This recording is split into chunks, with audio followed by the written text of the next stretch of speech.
Yo. Welcome to What Tangent Time, where I talk about things that are off tangent. Today, I actually kept my promise.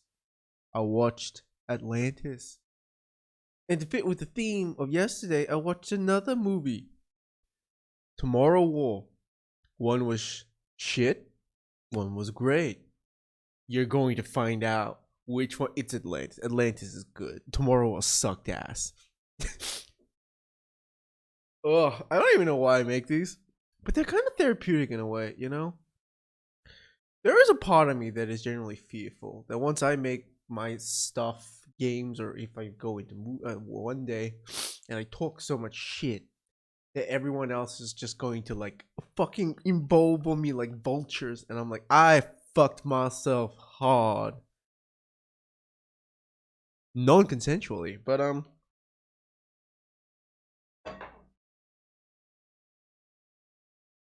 I don't know. The Australian in me just says, fuck it. Okay, Tomorrow War. This movie screams to me Amazon X. Hey, we need our like Edge of Tomorrow. We need a good fucking movie that we can slap onto our platform that's Amazon exclusive. Let's make sci-fi, War of the Worlds, Independence Day. Just let's shove in everything that we fucking can, and get a writer that literally only knows that watch way too much fucking Fast and the Furious. So it's just like for my daughter instead of family. Like just for my daughter, for my daughter, for my daughter, and like the daughter doesn't even fucking really exist. It's the story is so stupid. I feel whiplashing because the criticisms that I and like the sweeping under the rug things I do for Multiverse of Madness, I can't do for Tomorrow War, and I still don't really fucking understand why certain things it's okay, certain things it's not okay. This is a process. It's tangent time. It's not like a proper fucking review by a reviewer. I'm just a regular ass Joe. But yeah, Tomorrow War basically people from the future come to the past using some chicken wire and bubblegum made warp technology so that they can send people from this era to the future to fight for a war because they're running out of people to fight this war against this weird aliens called the white spikes or whatever that conveniently do not shoot you when the plot requires them to not shoot you. Guns are weird. Half the time you'll see people like shoot the gun and like shoot the gun at this thing and like it doesn't fucking do fucking anything. And then when Brad Pitt holds it, not Brad Pitt, fucking Chris Pratt. Never realized Pratt and Pitt. And Chris Pratt holds it, and suddenly it does like zero point 0.5 like damage increase, like 30% like attack speed increase, and I'm just like, okay, uh huh. Or there'll be like a key moment where these characters are just standing around. I'm like, doesn't don't those spikes just like these tentacles like work on their own to shoot? Why are these tentacles shooting everyone? If you're gonna like encase it, why wouldn't these? When you're making sci-fi and you want it to be real and gritty and all that sort of shit, you really fucking need to nail the inconsistencies. And this is just riddled with fucking inconsistencies. It actually drags you out. And once again, I am always of the opinion that your movie or TV show has to have a central plot revolving around the emotional interactions of the characters. Now, to some extent, this does have it. My first, like going through the first segment, like let's just say, like people get sent, and then the guy meets his daughter from the like his actual daughter because it's like 20, 30 years into the future. He winds up like learning from her that he left the family and then he was a jackass and then died through an accident, and then he comes back using the toxins that kills the white spikes, whatever, brings that back, and then magically finds out through sheer dumb luck how to fucking find these motherfuckers and to eradicate them. There's a lot of dumb in this, but just we're just talking about the emotional points. So the thing that like really took me out of this is Chris Pratt is shown like he wants this job. He wants this job of like with military tech, whatever, and he loses it. And I'm like, oh, he might be not happy with his life. Cool. But it is shown multitudes of times how much of an amazing father he is, or at least that he fucking tries. So then we get a scene which I didn't click until like later in the movie, where people that go into the future war usually wind up dead, and the ones that are come back are so fucking rattled and PTSD that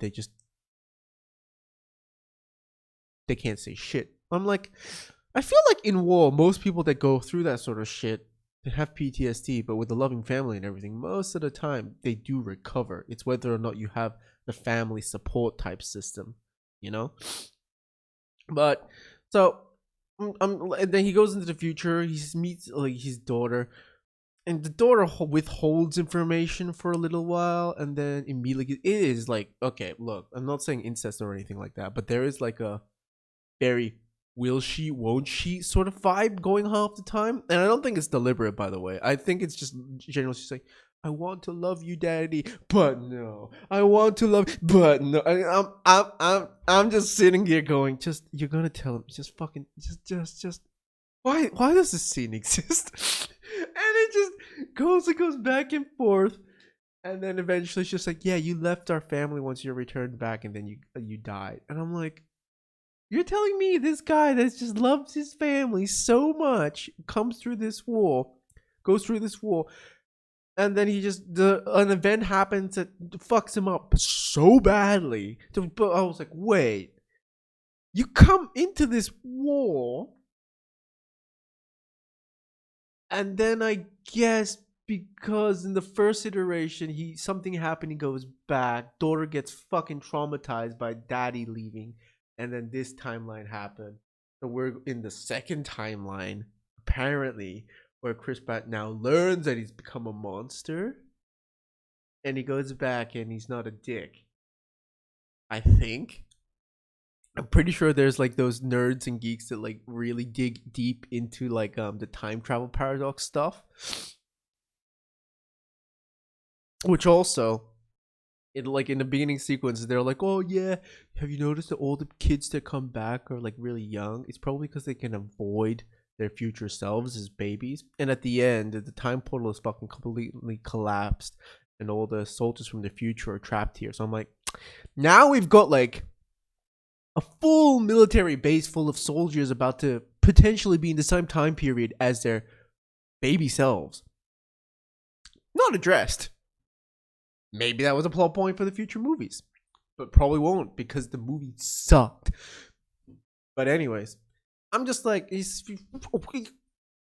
was at that point in the movie with Chris Pratt like being said that he was like a monster, that my brain started to clock out. Like I was paying less and less attention because I'm just like, this. You pay attention in this movie, you just don't enjoy this movie. Gotcha. I get you. You're telling me to turn off my brain, not pay attention. I gotcha. This movie just made me appreciate Edge of Tomorrow. I watched that movie the first time, and everyone shat on it like around me. It's like, fucking, what's his name? Tom Cruise. Another one of Tom Cruise's. Don't get me wrong. Oblivion and some of his sci-fi stuff sucked, but like I said, I have to rewatch that with the lens of an adult. But like, I was like, I think that was cool. But then it clicked. I was like, wait, did I just think it was cool because it was humans and mechs?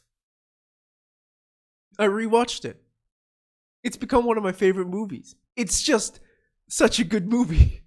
I'm not gonna go deep into it because I actually want to like spend a day, like another day, like a video talking about it. But it's such a good Groundhog Day full like anime adaptation. And to be fair, the gritty realism in it, I think fits. And I'm very grateful that they didn't use a ginormous fucking anime sword in it.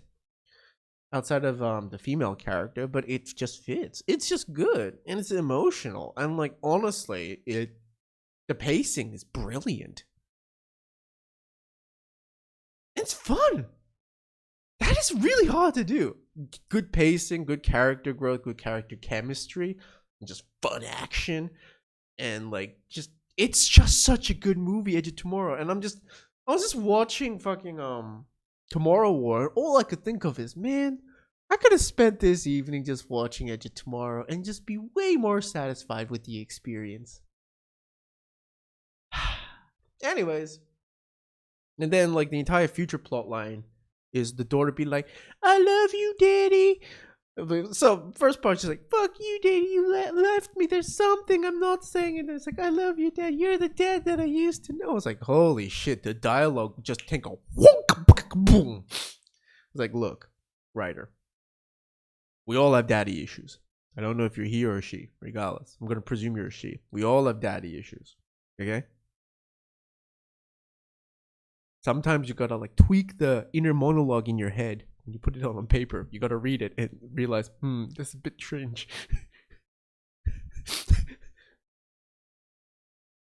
Something like, she's a military fucking woman that's gone through war. Half the shit she says does not make sense to me. If she just said, like something along the lines of like, while she's dying, she's like, "I resented you for such a long period of time, but I'm glad that my final memories of you can be of what I used to remember. Thank you for helping me." And that's kind of like when she dies. Like, and that was something like that would have been way better. "You, who I used to remember, Daddy." Oh my god! It's just whoo. It's not a trip. It's a journey. And then you go back into the past with this toxin that's gonna wipe out all of the fucking like white like spikes or whatever. And then these two fucking like this couple just figure this shit out. Be like, "Hey, what happens if the spaceship didn't arrive like when they came out? What happens if it like they arrived beforehand?" First of all, two things that just really fucking glare out to me. One, you're telling me that the intelligent men and women of all of the global superpowers that work in like the CIAs and like the equivalent didn't think of this? Not a single one, which is Chris Pratt and his wife. When they're on the verge of worldwide wipeout. Okay. And also, bitch says it. The daughter of Mila, whatever fuck, she's like, "Yeah, we can't produce this toxin, but in the past, we have the production capabilities and the technology to produce this in mass to be able to bring it back." And I'm like, 30 years. Would it have not been possible for you to get the DNA samples or blood samples and send them into the past so that we had a full fucking R&D working on this shit to produce weapons or technology that can effectively penetrate these white spikes or kill them, or have a toxin that doesn't feel like hurt humans but hurts them, so that we don't need to use nukes or whatever? You're telling me that the future was on the verge of fucking extinction, and then they started to use develop like this toxin to the level that they did, and none of them thought. And you can't say that they can't bring shit from the future to the past because they come fully clothed. They didn't chuck a Terminator. They came fully clothed. I didn't even think about this shit. It's just like the immediate thought was like, why couldn't you just bring a fucking blood sample to the past and like experiment with it? And I'm sure there are other people out there with like 100 sins, 101 sins or whatever that just go through and absolutely shit on the movie. Like, I don't know. And this is just like, for fuck's sake. So you're telling me that the people of this world are just absolute fucking idiots that couldn't figure out where the aliens are coming from, the origin. And two, that they wouldn't have brought back blood samples or corpse samples into the past for the R&D team to be able to sort it out? And then the entire we got it, and then they just fucking get the dad, and it's supposed to be an emotional resolution about father and son, and it really isn't there. It feels so shoehorned. It's stupid. Fucking whoever wrote this was a dumbass. Anyways, it's like it literally writes like a fanfic. It's like, yeah, and then we saved the world with Daddy, and then he loved me again, and I forgave him, and he's like, what? They blow up this alien ship, literally alien ship, with basically white spikes, which are the aliens, the xenomorphs, and they just decide to just poke the fucking needle into these things, and these creatures start screaming while they melt. And I'm like, this entire ship is going to erupt with these things trying to kill them. They're gonna blow the ship up. It's just like fucking clockwork. But like, you think that they think a little bit more deeper about how to like release these toxins, and once they found it, they've got 30 fucking years to eradicate all of this. One, do you know how many ships there are with this cargo? No, you don't.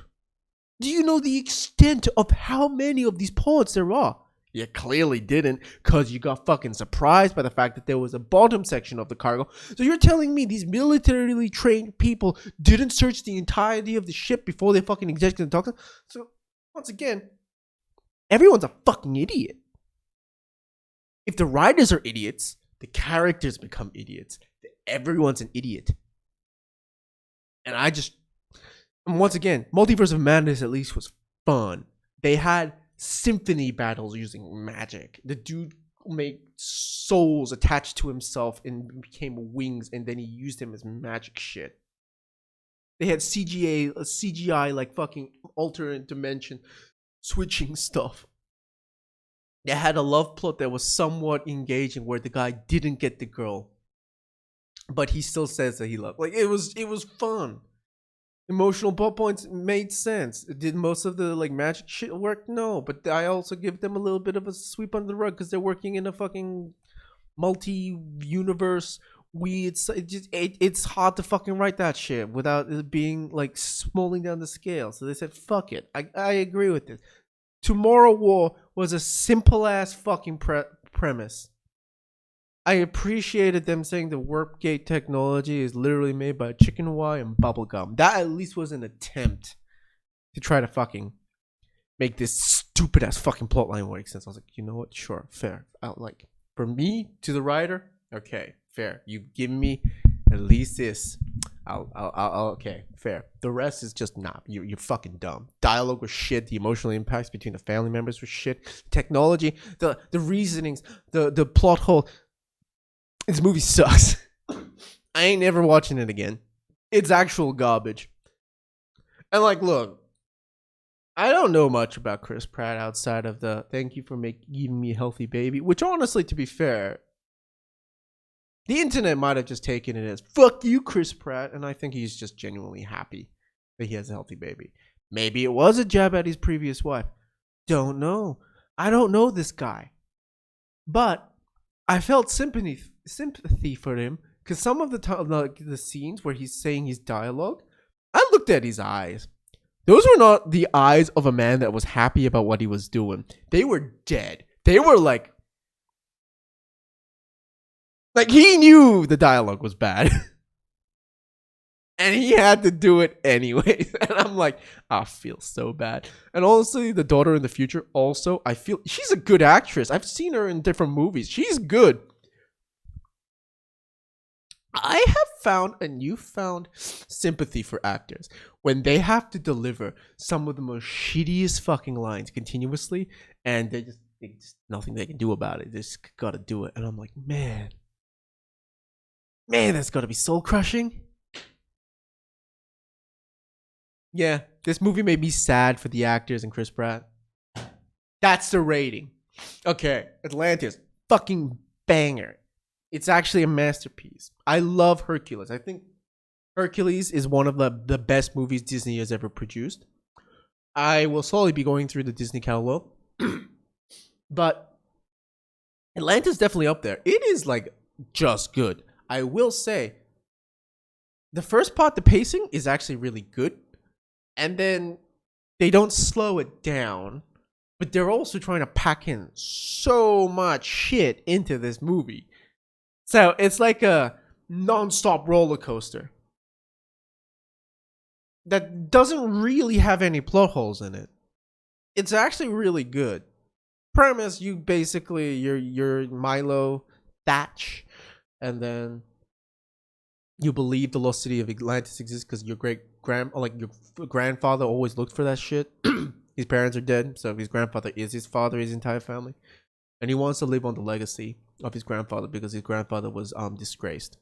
Then he winds up meeting his great grandfather's friend, who basically made a bet with him. So he financed an entire exploration to find Atlantis using this shepherd's journal, whatever.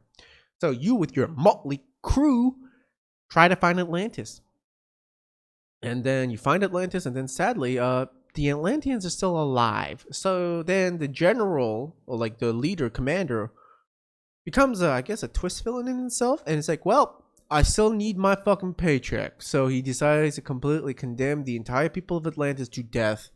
And then Milo being like, hey, crew, you guys aren't evil. Help me. And they're like, fine. They had 2 Star Wars scenes in this. It was pretty epic. Not gonna lie. It was just cool. Okay, I don't even know where to start with this one. Ray and the Lost Dragon basically had this entire like thing where like they go Pokemon hunting for all these side characters to join her against the Face Clan, I don't know, Skull Clan, whatever, right?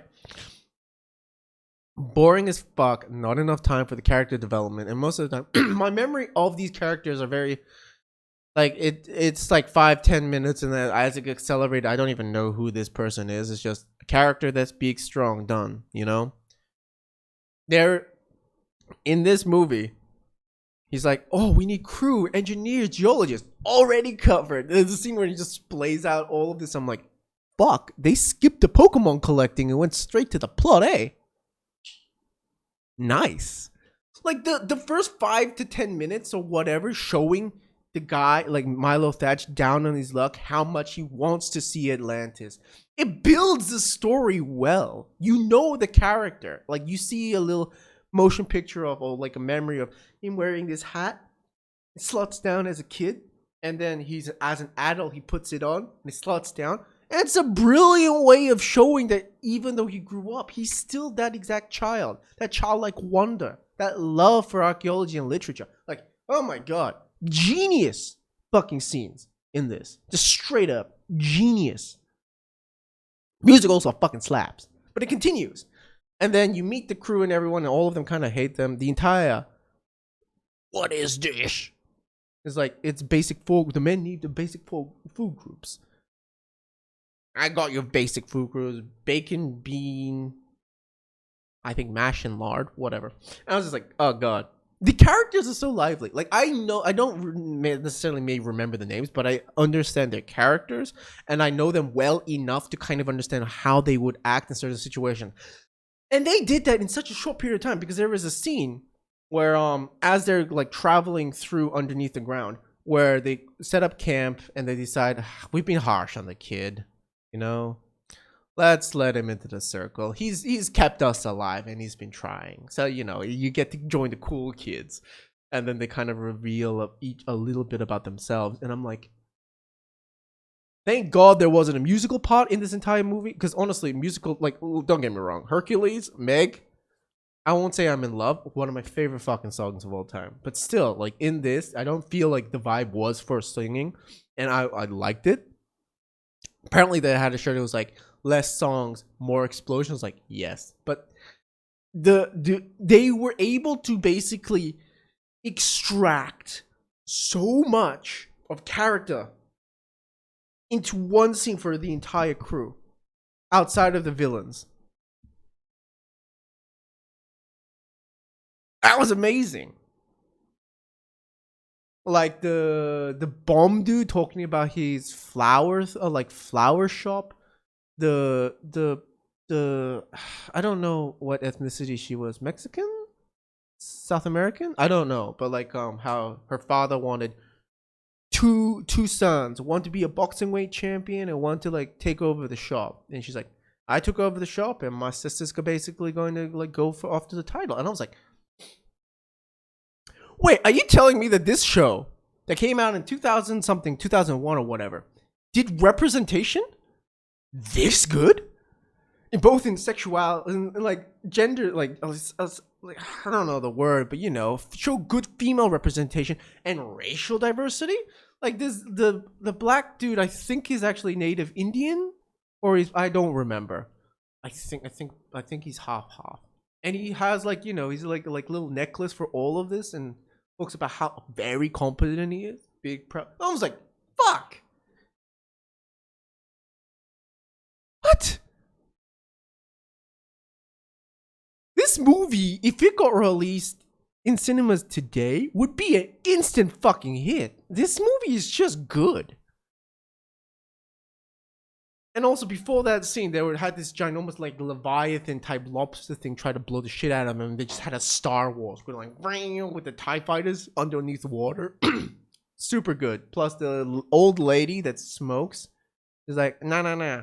I'll call you. Just hold on. The comedy in this is also pretty fucking. I got nothing but pretty much good to talk about this movie. It's just good.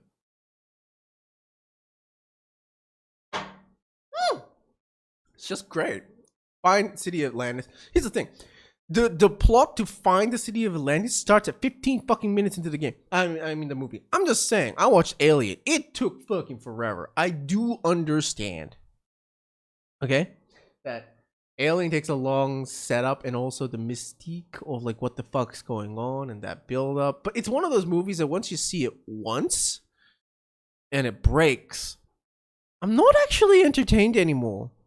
Thing is different. It's kind of similar premise. What the fuck's going on? But it explains it, and then watching things unfold with the emotional tension is really high. Like in Alien, with the fucking android in itself being a like bit of a twist villain, I guess. Outside of him, it's just there's no real stakes or interesting like friction between characters. It's just, are you alive? Same thing as like I think it's called Revenant, where what's that dude that always dates younger girls? Leonardo DiCaprio with the bear thing in Russia. The reason why that movie is so fucking sluggy and boring is because it's just like there's no.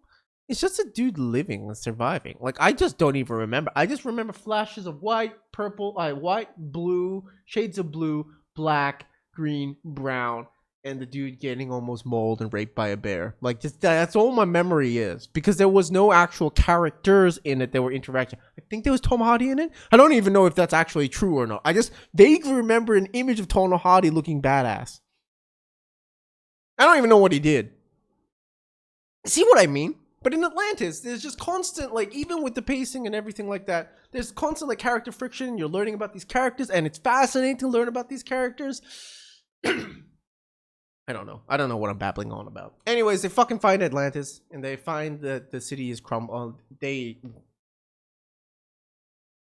Helga basically... Oh, I didn't even talk about Helga. But Helga basically says, this changes everything. The commander's like, this changes nothing. And you're like, ooh, twist villains. And you kind of realize, I'm like... This is my third or fourth watch of this over the years.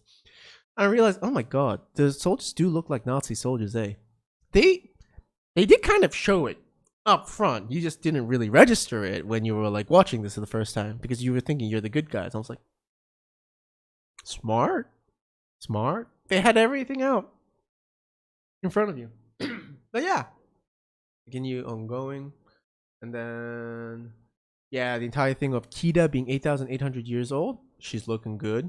Honestly, the character designs of them, like, just goddamn, it's so good. All of it was so good. The animation was brilliant. I just love this movie. I will say, the commander staying for one day, and then like the page, Rick Page from the ship. Like, look, I won't go too much into the story because that's not the point. But I will say that this is the segment that I do have the most problems with this film. All in here. One, it's too fast. It's way too fast. The pacing, like at the beginning to get to the point, it's like trying to skip through Peter Parker's like Uncle Ben dying. It's like skipping all of that, getting straight to the fucking meat and bones. This part is great. But for the emotional things to hit, Like, we need to see the Atlanteans and live with them. There are a few scenes, but I feel like there were a lot of scenes that were decided to be cut, and a lot of the history and a lot of what actually happened is basically a monologue from the king, which felt rushed, which felt like I got it, but it felt very unsatisfying. We didn't find out through exploring and like seeing Atlantis. It's just literally this dude telling us everything. And then he just gives a power crystal that is the entire like heart of what makes Atlanteans to this dude. To be fair, didn't really earn it. It's literally been a day. The guy doesn't know it. Maybe it's the king. He sees the true goodness in Milo. I don't know. Also, my partner was basically mentioning, I never understood why Kida basically merged with the crystal that's basically a life force, power, religion of their entire people. I was like, well, because the people were already crumbling and dying. They were slowly going out. They needed a recharge. Although, what makes you be able to come out of the crystal after, like, there's a lot of things that I was just like, okay, it's magic. Fuck it. Just, like I said, there's certain things over where it's just like, there's the mystique or mystery is interesting. It's not a plot hole. I feel like it's just a mystery. So I think that's kind of fine. It might have been a plot hole, but I'm willing to say that it's like underneath. But yeah, we don't get to see the civilization as much. Also, I'm guessing that the military dude basically shot and killed a bunch of Atlanteans so that he could actually get to the king. Because if not, the Atlanteans really didn't fucking protect their king. I feel like them showing the cruelty was good. Maybe it's because they're like, oh yeah, we don't want this to be too mature. I was like, it's already pretty mature for a Disney movie. Just fucking go with it. You don't have to show blood or anything. Pocahontas, I think, did it. I'd have to watch it again. But just fucking kill him. And then when the king dies, no one laments. It's like all the people are just like, oh, we're going to war. Ha! Like, what? Like, the movie's so good, I'm willing to sweep these type of like hints under the side. And also know animation is a fucking nightmare. And they've condensed so much shit into a fucking like, I don't know, 1.5 hour fucking time period. But by God, it's a bit jarring when I'm like, okay, these cool, great people don't care about their king, don't fight back. What?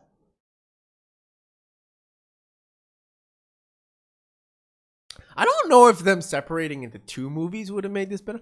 I just think an extra like 5 to 10 minutes of them building up the people, which I know it cost several thousands to millions of dollars. This movie, by Disney standard, didn't make enough money. That's why it's always been swept under the rug. But like, it's so.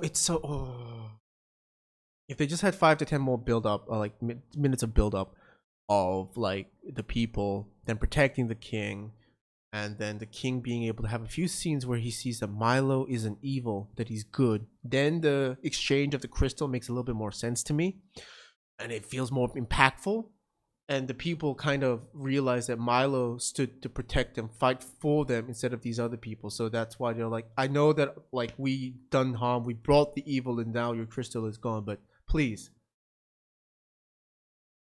let me help you find it back. Like, I can read this technology to help you regain your strength. And then, like, you know, the entire king, like, the entire monologue of, like, I was like, we are dying, we are preserving our culture. Like, this sort of thing. Like, like, there's so many cool themes in Atlantis that it's I feel so like pained because we didn't get to explore them enough. Because oh my God, I feel like this Atlantis would have been so amazing as a TV show. Oh, it's a gold mine of concepts and themes that they just didn't have enough time to extrapolate, and it hurts me so much because it's so good.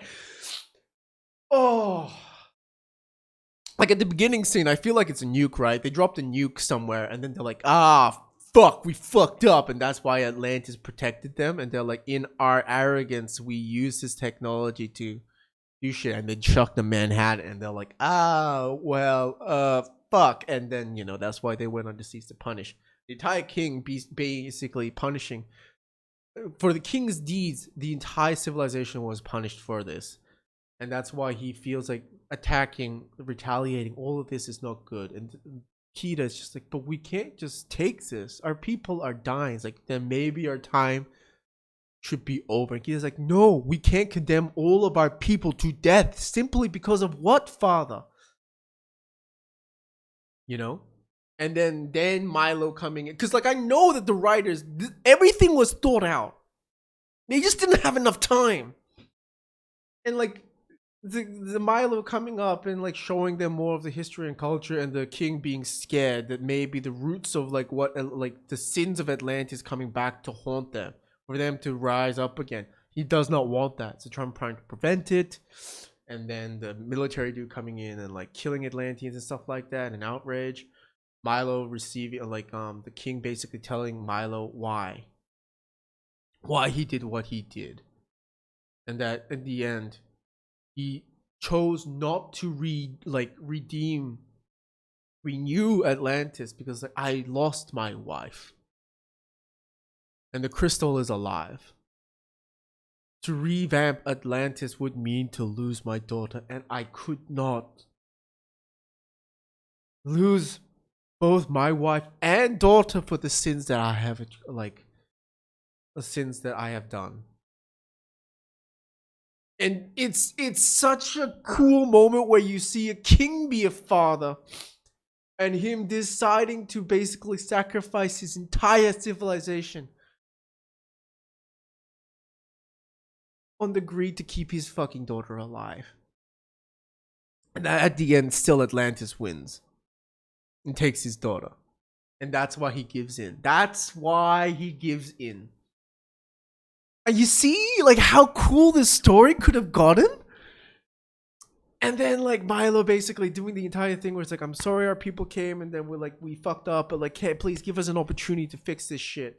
And then the Atlanteans like, okay.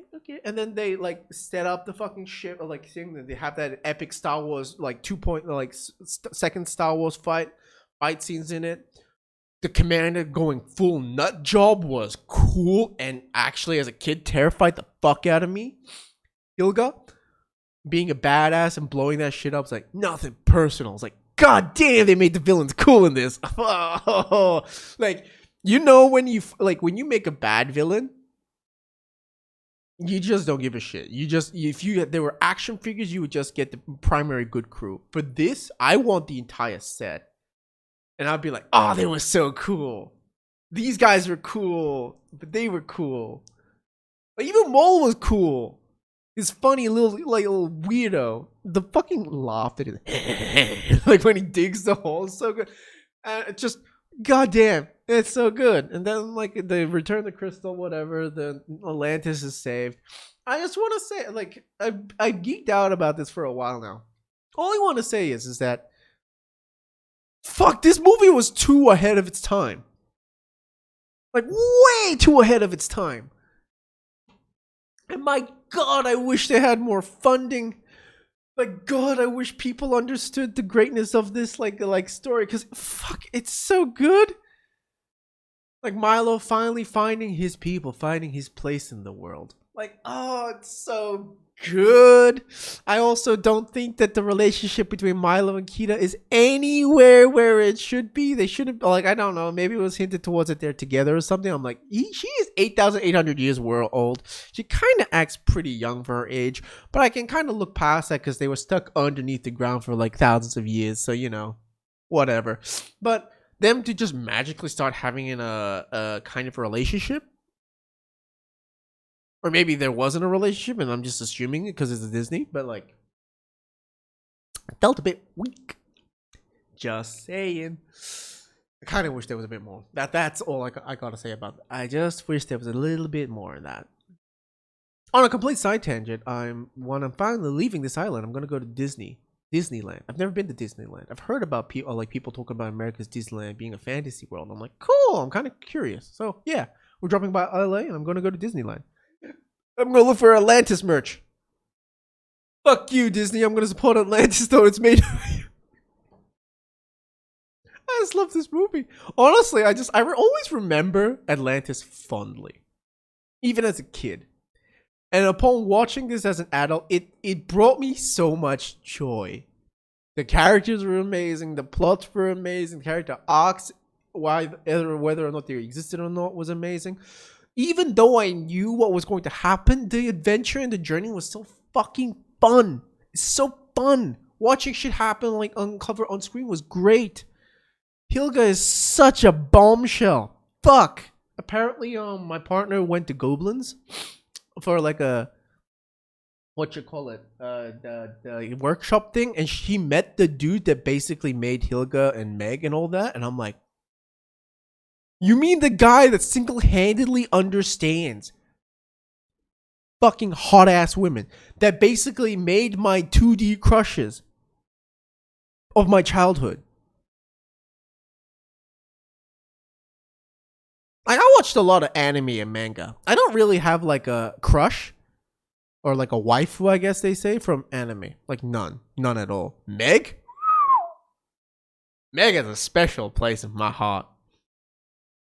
Anyways, I babbled on and off, and no one ever even gets to the 40-minute mark, so I'm gonna tap out here. But Atlantis is great. Tomorrow War is shit. If you have a choice between watching either or, watch Atlantis. Bye.